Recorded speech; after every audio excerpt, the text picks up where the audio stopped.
সুপ্রভাত বন্ধুরা, সকলে কেমন আছো? আমিও খুব ভালো আছি। দেখো সকালবেলা ঘুম থেকে উঠে গেছি, দিয়ে ঠাকুর মন্দিরটা আগে ধুয়ে নিচ্ছি। তো তার আগে বলে রাখি, তার আগে চাও খেয়ে নিয়েছি, ফ্রেশ হয়ে নিয়েছি, তারপরে কিন্তু ঠাকুর মন্দিরটা ধুয়ে আর দুয়ারে তো একবার করে জল দিয়েই দিই ভোরের দিকটাই।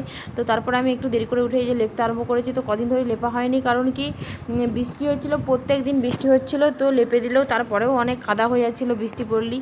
তার জন্য আজকে দেখছি একটু শুকনো আছে, আর আগের দিনেও লাথা দেওয়া হয়নি, তার জন্যই শুকনো ছিল, একটু দিয়ে দিলাম।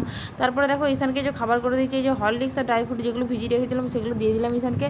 আর দিতে দিতে ওকে বলছি ভালো করে পড়াশোনা করো, মানে এইসব বলছিলাম আর কি। আর তারপরে দেখো ঠাকুর মন্দিরে চলে এসেছে, ঠাকুর মন্দিরে জানলাটা খুলে দিয়েছি, দেখতে সবুজ হয়ে গেছে পুরো। মানে সকালের দিকেও হচ্ছে যে একটু মেঘ করেছিল, কিন্তু এই যে বেলার দিকে একটু রোদ হয়েছে। তার দেখো তারপরে আমার বাবা এসেছে। তো দেখো চপ নিয়ে এসেছে, আর হচ্ছে মাছের ডিম, এগুলো সব নিয়ে এসেছে। আর এখনও কিন্তু দুপুরের দিকে। তো দুপুরের দিকে দেখো দাদাভাই নতুন খাতা করতে গেছিলো, সেগুলোই নিয়ে চলে এসেছে। আর তারপরে তোমার দাদাভাই রক্তও দিতে গেছিলো।